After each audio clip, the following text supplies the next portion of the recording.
Ad Astra is a tale of ambition, science, faith, the existential impact of our actions on others, family and compassion, and how the pursuit of ambition and achievement may cause conflict and may require us to prioritise and make choices, sometimes at the expense of humanity.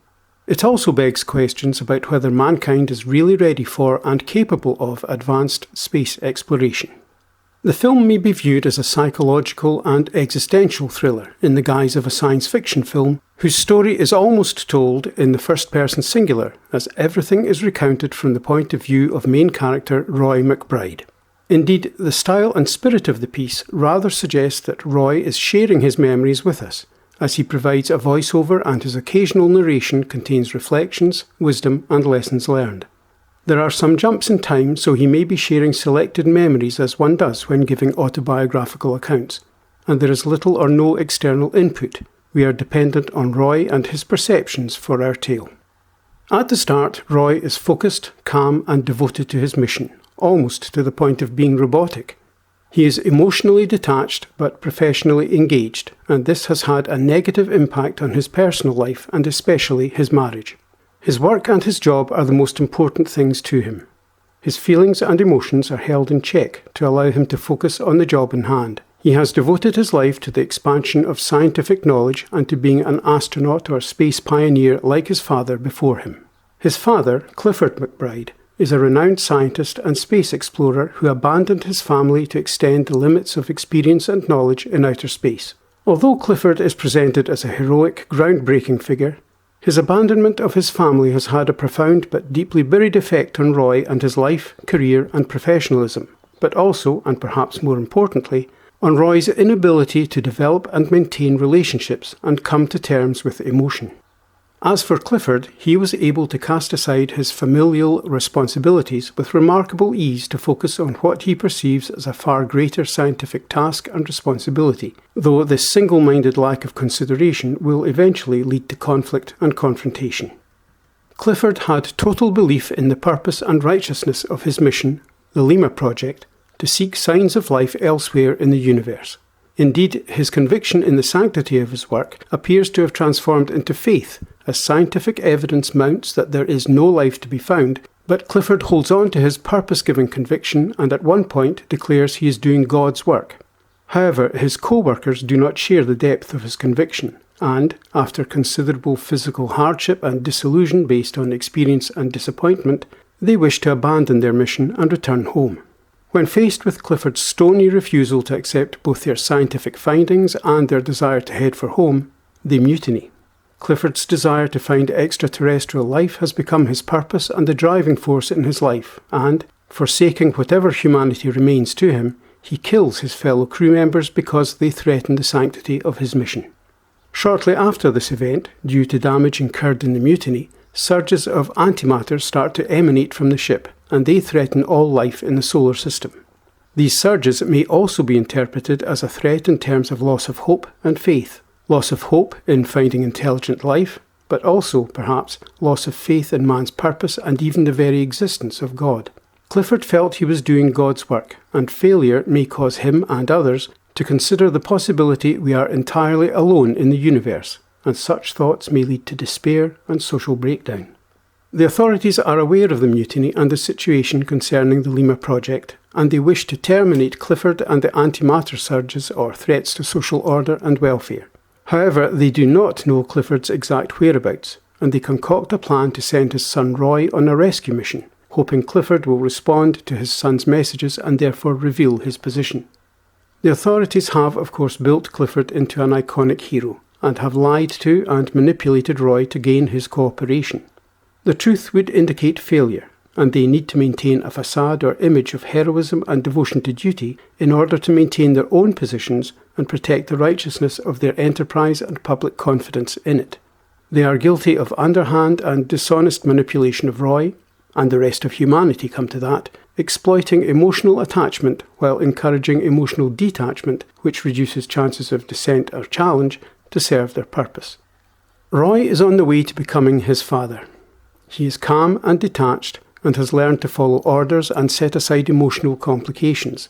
However, his mission to find his father will rekindle feelings, emotions and resentment. He may even discover the value of reflection, humanity, and compassion on his journey.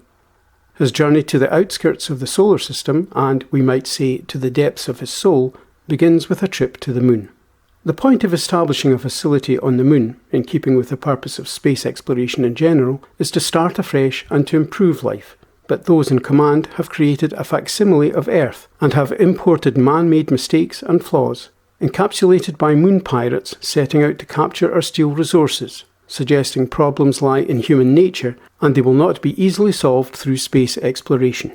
This point is further demonstrated when Roy and his crew respond to a mayday on their way to Mars. They dock with a vehicle which is presumably a base for conducting biological experiments, illustrating man's desire to manipulate and control nature and his surroundings. However, ego and ambition have outstripped man's knowledge and capacities, and the experiment has gone badly wrong, resulting in violence and death. The ropey landing on Mars further demonstrates the potential consequences of our human failings and the need and value of keeping a cool, focused head. We are all fragile and vulnerable, and the captain of the ship concedes to fear, emotion, and circumstance. But Roy applies his training and lands the ship safely. Roy may be experiencing doubt about his life and his past, but he will not simply indulge emotion. A balance is to be maintained, tempering emotion with self-control or discipline in order to make progress. On Mars, Roy grapples with emotions, feelings, and bitterness that he has buried for years. The whole purpose of this mission has brought to the fore challenging thoughts and memories that he has concealed from himself most of his adult life. He now wants to find his father in order to gain closure, be that in the shape of confrontation or simply to be able to forget him. This is no longer just a military operation to find and aid a fellow space explorer, but a personal quest to seek and confront a failed father who has put work and ambition above family and responsibility. The authorities show something of their true colours and purpose and decide to remove Roy from the mission now that he has served his purpose and they have been able to ascertain Cliff's whereabouts, causing Roy to question the purpose and validity not just of his mission, but of his place in the grand scheme of things. A colleague on Mars, Helen Lantos, reveals the truth about Clifford's actions on the Lima project to Roy. Her parents were among those killed by Clifford, and she seems to think Roy shares some kind of responsibility as Clifford's son, if only to face his father and learn the truth. Once again, the impact of one person's actions on many, and in many ways, is emphasised. Roy appears to agree with her, and he sets off to stow away on the vehicle about to take off in pursuit of his father. His presence is detected immediately, and the crew treats his presence as hostile to their mission and their lives, so set out to eliminate him. This leads to something of an existential conundrum, as Roy insists he is no threat, but his action in climbing aboard leads to violence and death, eventually leaving Roy alone on the ship to find Clifford. He expresses profound regret for the crew's fate, but he concentrates on the task in hand, putting regret and emotion to one side in order to fulfill his mission. He may be motivated by emotion, but he can contain it and act coldly and rationally to achieve his objective. En route to Saturn and Clifford's ship, Roy reflects further on his father and his wife Eve, rediscovering and appreciating the importance of humanity and love. When Roy eventually finds Clifford, there is something of a showdown in which the painful truth is revealed. Clifford did indeed kill his co-workers because his work was all-important and his sole source of fulfilment. He was devoted to his cause, and because his co-workers threatened it, they had to be eliminated. This was a purely logical decision based on the sanctity of his mission, as he saw it, with no room for humanity, compassion, or sympathy. As for his family, they were rejected with ease and with no regret or second thought. Clifford has rejected humanity to devote himself to the pursuit of knowledge, and as such serves as a warning to Roy and indeed all humanity. In response to Clifford's confession, Roy tells his father he still loves him. Roy has made a choice. He has learned to appreciate humanity and compassion and will put that above the cold and perhaps empty pursuit of knowledge. Humanity was not enough for Clifford. He sought higher purpose and validation.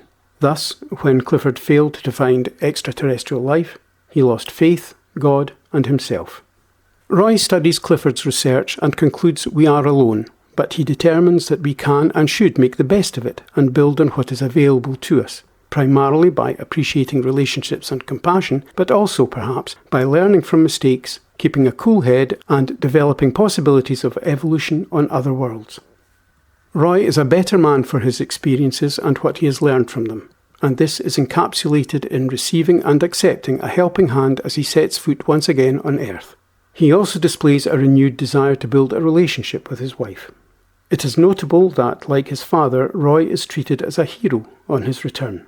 Doubtless the authorities will have concocted a positive tale around his exploits which will avoid mention of negative aspects of his actions. I found this film dark, contemplative and thought-provoking, with excellent performances from all concerned and brisk, engaging direction that was effective in both action sequences and more intimate and brooding scenes. My thanks for taking the time to watch this video. I hope you found it of some value.